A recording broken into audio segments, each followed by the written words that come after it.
حضرات، یہ جو محفل برپا کی گئی ہے، میں آپ سے صرف چند واقعات کے حوالے سے کچھ باتیں پیش کرنا چاہتا ہوں۔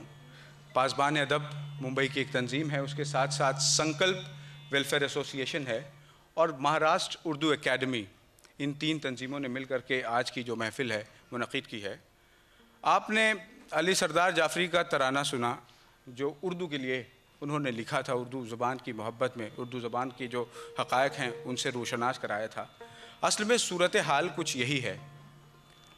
میں جو میراث جو پورا کانسیپٹ ہے، اس کے پیچھے جو خیال چل رہا ہے اس کے حوالے سے ایک بات آپ کے سامنے پیش کرنا چاہوں گا کہ ہوا یوں کہ ہمارے شہر کے ایک بہت ہی جید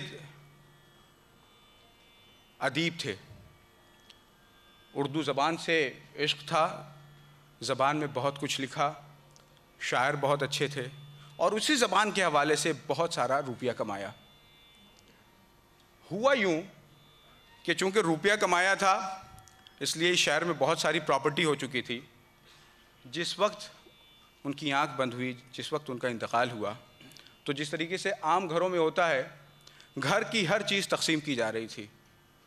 بچوں کا معاملہ یہ تھا کہ ہر بچہ چاہتا تھا کہ باپ کی کوئی نہ کوئی چیز اسے مل جائے۔ بہرحال اس دوران جب گھر کا بٹوارا ہو رہا تھا، الماری میں رکھی کتابیں آپس میں سرگوشی کر رہی تھی۔ کتابیں ایک دوسرے سے کہہ رہی تھی کہ اب ہمارا نمبر آئے گا، اب یہ بچے ہمیں تقسیم کریں گے، یہ بچہ شاید مجھے لے گا، وہ بچہ شاید مجھے لے گا۔ لیکن ہوا یوں کہ یہ تقسیم کا معاملہ آگے بڑھتا جا رہا تھا اور ان کا نمبر نہیں آ رہا تھا۔ تو تب ایک ضخیم سی کتاب نے کہا کہ دیکھو، کتابیں اصل میں انسان کی زندگی میں سب سے زیادہ اہم ہوتی ہیں، اسی لیے مجھے لگتا ہے کہ ہم لوگوں کا نمبر آخر میں آئے گا۔ لیکن افسوس کی بات یہ ہے کہ ان لوگوں کا نمبر نہیں آیا، بلکہ ان کی حسرت حیرت میں اس وقت تبدیل ہو گئی جب کسی کباڑی نے انہیں سمیٹ کر کے اپنی ردی کی دکان پہ فروخت کرنا شروع کیا۔ اصل چیز کیا ہے جناب، کہ جن صاحب کا میں حوالہ دے رہا ہوں، یہ کوئی ایک گھر کی کہانی نہیں ہے۔ آدمی بہت نیچے سطح سے، نچلے لیول سے شروع کرتا ہے، زندگی کا آغاز کرتا ہے، محنت کرتا ہے، اور کتابیں اصل میں اس کی سب سے اہم ساتھی ہوتی ہیں۔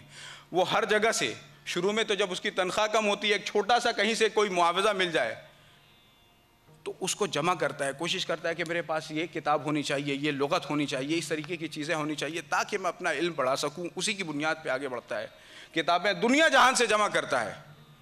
اور آج صورتحال یہ ہے کہ وہ کتابیں بچوں کی میراث نہیں رہیں، اور یہ معاملہ صرف کتابوں کے ساتھ نہیں ہے، یہ معاملہ زبان کے ساتھ بھی ہے۔ اردو زبان یہ کوئی اسکرپٹ نہیں ہے جو عربی یا فارسی خط میں لکھی جاتی ہے، یہ ایک پوری کی پوری تہذیب ہے۔ آج افسوس کی بات ہے کہ ہماری انجمنوں سے، ہماری محفلوں سے، ہمارے اداروں سے اردو زبان ختم ہو رہی ہے۔ آپ اس پہ بحث کر سکتے ہیں کہ نئے دروازے کھل رہے ہیں، لیکن اردو کے وہ گھر جن سے زبان پہچانی جاتی تھی، وہاں سے اردو دھیرے دھیرے ختم ہو رہی ہے، اردو کا کلچر ختم ہو رہا ہے۔ میراث اسی لیے ہے کہ ایک ادیب کی میراث ضروری نہیں کہ اس کا بیٹا یا اس کا جو کہنا چاہیے سگا رشتہ دار ہے وہ اس کو نبھائے۔ ادیب کی میراث تو ہم بھی نبھا سکتے ہیں، کیونکہ ادیب سے ہمارا جو رشتہ ہے، تخلیق کار سے جو ہمارا رشتہ ہے، وہ شاید خون کے رشتے سے زیادہ اہم ہے۔ پاسبان ادب یہی چاہتی تھی کہ کسی طریقے سے اس زبان کو ہمارے یہاں، ہماری محفلوں میں، ہماری اسکول کالجز میں، ہماری ادبی جو کہنا چاہیے نشستیں ہوتی ہیں، ان میں کسی بہانے جو ہے اردو کو انٹروڈیوس کیا جائے، اور خاص طور سے اس زبان کو جو اصل میں ہمارا اس ہندوستان کا ایک بہت ہی عظیم ورثہ تھی۔ ہندوستان کے تعلق سے بھی یہی معاملہ ہے کہ ہم نے اس زبان کو اپنا ورثہ نہیں سمجھا۔ تاریخ بہت لمبی ہے، کیا معاملات ہے، یہ زبان خالص اسی ملک میں پیدا ہوئی اور اس کے باوجود ہم اسے اپنا ورثہ نہیں سمجھتے۔ لوگ کہتے ہیں کہ یہ ایک مذہب کی زبان ہے۔ معاف کیجئے، مذہب کسی بھی زبان کا کوئی مذہب نہیں ہوتا۔ مذہب تو اس کا اس وقت بن جاتا ہے جب اس کو پڑھنے والے اس مذہب کے ہو جاتے ہیں۔ میں کہنا یہ چاہ رہا ہوں کہ یہ زبان مشترکہ کلچر کی زبان تھی ہندوستان کے، ہمیں اس کا احساس نہیں ہے کہ یہ ہمارے یہاں سے ختم ہوتی جا رہی ہے۔ مجھے لگتا ہے کہ اگر میراث نے ایک بہانہ تلاش کیا ہے، نومبر کے مہینے میں جب ہم نے ماہ نومبر کو دیکھا تو دیکھا کہ یہاں پہ ایک دو نہیں، بلکہ زبان و ادب کے حوالے سے 9 ایسی شخصیات ہیں جو آفتاب و ماہتاب ہیں۔ اقبال، ڈاکٹر اقبال کے بعد علامہ شبلی نعمانی، مولانا آزاد، فیض احمد فیض، اردو طنز و مزاح کا سب سے بڑا شاعر اکبر الہ آبادی، احمد ندیم قاسمی، اختر الایمان، اور اس کے بعد پروین شاکر جیسی شاعرہ۔ تو اس مہینے میں اتنے سارے نام ہیں، سب کو الگ الگ سیلیبریٹ کرنے کی بجائے، سب کو الگ الگ طریقے سے دیکھنے کی بجائے ہم نے سوچا کہ سب کو ملایا جائے، اس کو ایک مشترکہ میراث کے ساتھ آپ کے بنا کر کے آپ کے سامنے پیش کیا جائے۔ میں چاہوں گا کہ چونکہ میراث کا یہ سلسلہ شروع ہو چکا ہے، میراث نام رکھنے کے پیچھے بھی جو وجہ ہے وہ یہی ہے کہ اگر نام میراث ہوگا تو آگے بھی اس میراث کو آگے بڑھایا جا سکتا ہے۔ نام بہت سارے ہیں، زبان کے حوالے سے بہت سارے لوگ ہیں، ہم کسی نہ کسی بہانے ان کو آپ کے سامنے پیش کر سکتے ہیں۔ میں چاہوں گا کہ پاسبان ادب کے صدر جناب قیصر خالد صاحب وہ آپ کے درمیان آئیں۔ خواتین و حضرات، سلسلہ شروع ہو چکا ہے میراث کا۔ جو چیز ہمیں لگتی ہے اور بار بار کھلتی بھی ہے کہ ہمارے بچے آج ہمارے پردادا کا نام نہیں جانتے۔ ہم جو ہندوستانی ایک ساتھ مل جائیں تو ہم انگریزی میں بات کرتے ہیں۔ ہم نے کسی فرینچ کو نہیں دیکھا انگریزی میں بات کرتے ہوئے، کسی چائنیز کو نہیں دیکھا انگلش میں بات کرتے ہوئے، کسی رشین کو نہیں دیکھا انگلش میں بات کرتے ہوئے، کسی جرمن کو نہیں دیکھا۔ آخر ایسی کون سی کمی ہے ہم میں کہ ہمیں سیلف کانفیڈنس نہیں ہے، ہم دوسری زبانوں کا سہارا لیتے ہیں؟ جب ہم اپنی خود کی تلاش کریں گے میری آئیڈینٹی کیا ہے، تو ہماری آئیڈینٹی تو یہی کلچر ہے جو کہ انڈیا کا کمپوزٹ کلچر ہے، جس میں الگ الگ دھارائیں آ کے ملتی ہیں اور ایک صحت مند ندی گنگا کے طور پہ قائم ہوتی ہے، پھلتی پھولتی ہے۔ اس کلچر نے ملک کو اتنا کچھ دیا ہے کہ آج اگر ہم اس کو چھوڑ کے کہیں اور آشیانہ تلاش کریں گے تو مجھے لگتا ہے ہم روٹ لیس ہو جائیں گے، جڑ کے بنا ہو جائیں گے۔ آج تک میں نے کوئی ایسا پیڑ نہیں دیکھا جس کی جڑ نہ ہو اور جس کے تنے بہت مضبوط ہوں، پتیاں بہت بڑی ہوں، بہت اونچائی تک گیا ہوں، کوئی نہیں جا سکتا۔ تو ہمیں اپنی جڑوں کو تلاش کرنا ہے، ہمیں سمجھنا ہے کہ ہم جس ملک کے رہنے والے ہیں اس کی ایک تہذیب ہے، اس کا ایک کلچر ہے، اور وہ کلچر ہماری اسٹرینتھ ہے، وہ ہماری ویکنس نہیں ہو سکتی ہے۔ 4000 سال پرانی کلچر ہماری ویکنس نہیں ہو سکتی ہے۔ ہم نے برسوں برس دوسروں کا دور دیکھا ہے، صدیوں رہا ہے دشمن دورے زماں ہمارا۔ کچھ بات ہے کہ ہستی مٹتی نہیں ہماری ہستی نہیں مٹنے والی ہے۔ ضرورت ہے کہ ہم اس کی آبیاری کریں، آپ پاشی کریں، اس میں پانی ڈالیں، کھاد ڈالیں، اس کو اور مضبوط کریں تاکہ ہمارا بچہ یہ کہہ سکے کہ جی میں اس کلچر کا آدمی ہوں جس نے اتنا کچھ دیا ہے۔ یہی کوشش میراث کے شکل میں آپ کے سامنے ہے۔ گزارش یہ ہے کہ یہ کارواں شروع ہوا ہے، اس کو بہت زیادہ آپ کی دعاؤں کی ضرورت ہے۔ آپ کی دعائیں اگر ہمارے ساتھ رہیں، آپ ہمارے ساتھ جڑے رہے تو انشاءاللہ ہم لوگ آگے جائیں گے۔ اور ہم نے جہاں پہ بھی درخواست کی ہم نے یہی کہا کہ 2 ہی چیز چاہیے مجھے، قیادت اور توانائی۔ قیادت اور توانائی وہ چیز ہے جو آپ سے ہمیں مل سکتی ہے اور ہم اس سلسلے کو آگے لے کے جا سکتے ہیں۔ تو ہماری کوشش یہی ہے، ہماری درخواست یہی ہے کہ وہ چیزیں آپ سے ملتی رہیں، ڈھیر ساری دعائیں ملیں، اور یہ ہمارا مشترکہ ورثہ ہے، سب کا ہے، یہ ہماری کامن ہیریٹیج ہے، یہ کسی زبان کے حوالے سے نہیں ہے، یہ ہندوستان کی تہذیب کا ایک آئینہ ہے جو ہم کوشش کر رہے ہیں کہ آپ کے سامنے پیش ہو۔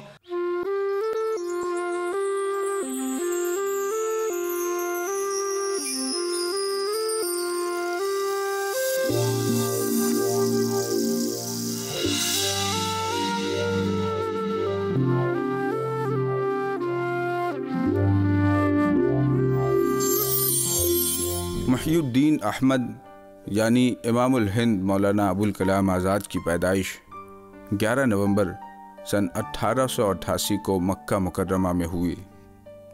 آنکھ کھولی تو اس دیار مقدس میں کہ جس کی قدم بوسی ہر صاحب ایمان کی اولین تمنا ہوتی ہے، گود ایسی ماں کی پائی جو عرب کے ایک ممتاز عالم محمد ظاہر الوطری کی صاحبزادی تھیں، اور سب پہ سایہ ایسا پایا کہ ایک زمانہ ان کے والد بزرگوار مولانا خیر الدین کی شخصیت کا قائل تقریباً 10 برس کی عمر میں اپنے والدین کے ہمراہ ہندوستان آئے اور اپنے آبائی وطن کلکتے میں سکونت اختیار کی۔ جس عمر میں بچوں کو کتاب کے سوا سب کچھ اچھا لگتا ہے، اسی سن میں کتابوں سے عشق ہو گیا۔ اس ضمن میں رات کے اندھیارے میں دل و دماغ روشن کرتے کرتے لحاف جلانے جیسے واقعات کافی مشہور ہیں۔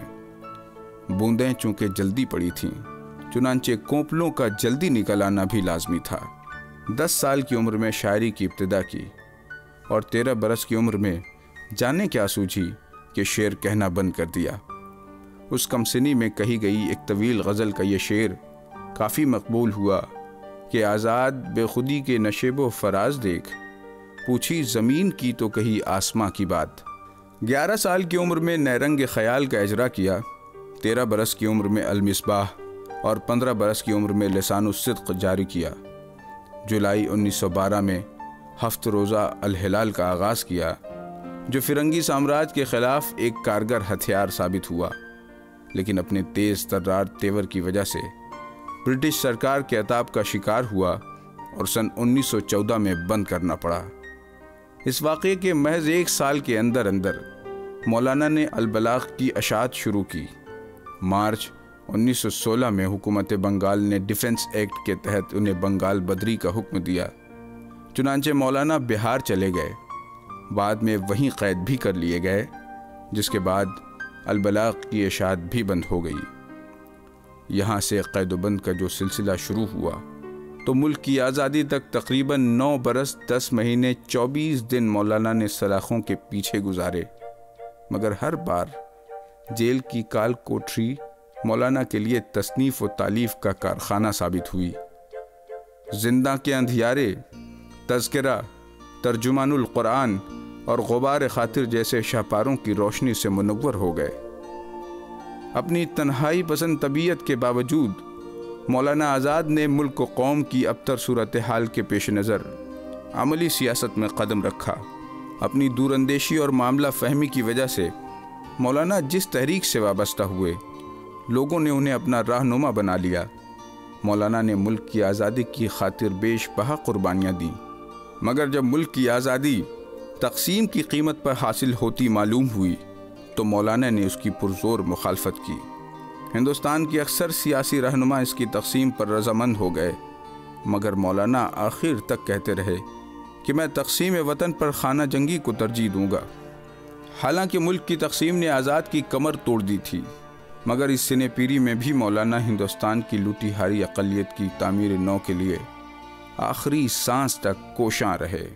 22 فروری سن 1958 کے دن آزاد ہندوستان کا پہلا وزیر تعلیم، جس نے ملک کو IIT، UGC، ساہت اور کلا اکیڈمیوں جیسے انقلابی ادارے عطا کیے، اس دار فانی سے کوچ کر گیا۔ مولانا آزاد کا ایک شعر آج ان کے تئیں ہمارے جذبات کی ترجمانی کرتا ہے کہ کوئی نالا، کوئی گریاں، کوئی بسمل ہو گیا، اس کے اٹھتے ہی دگرگوں رنگ محفل ہو گیا۔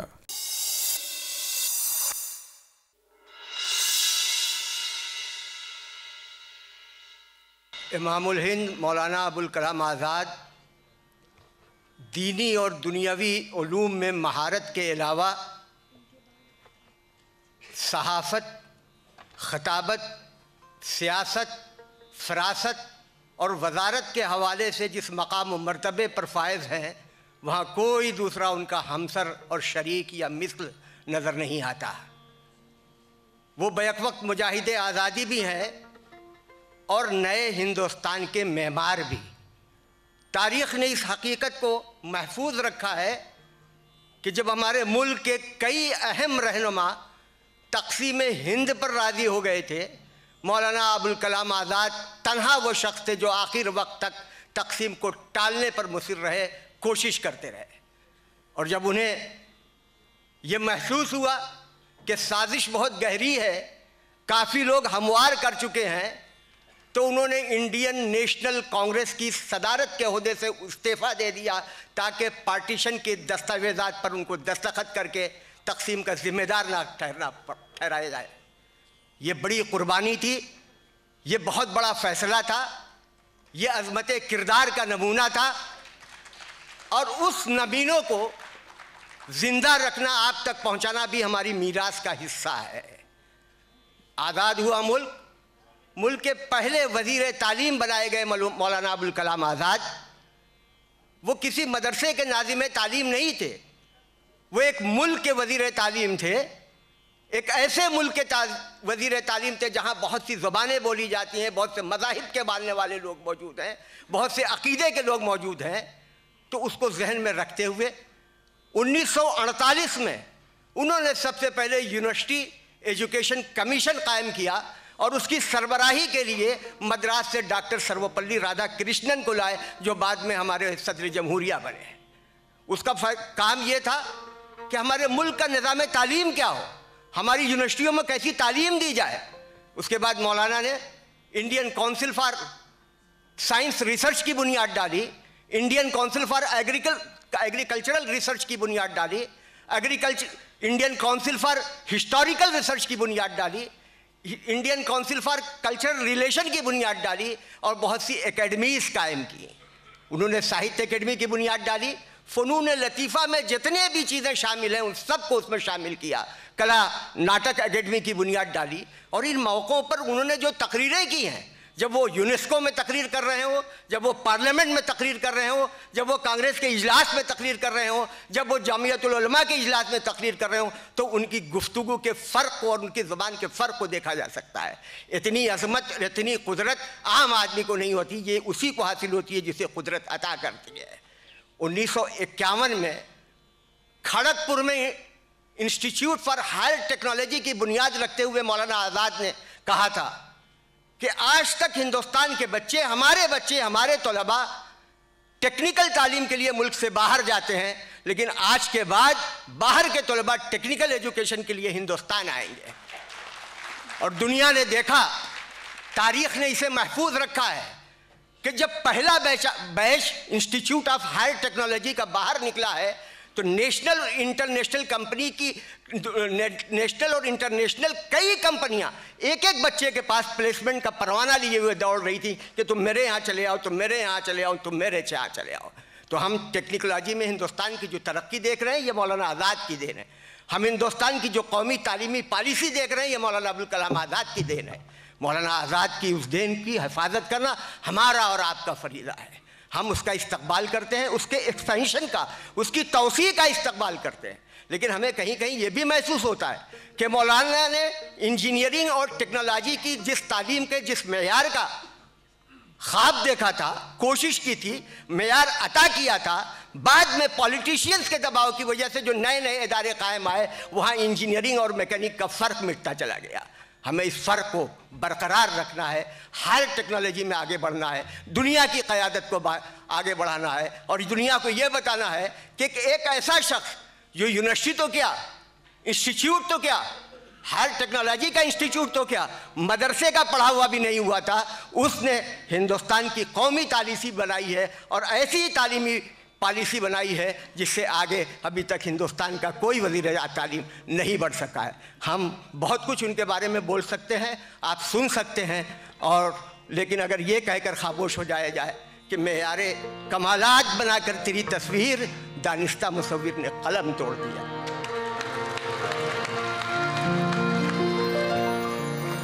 حال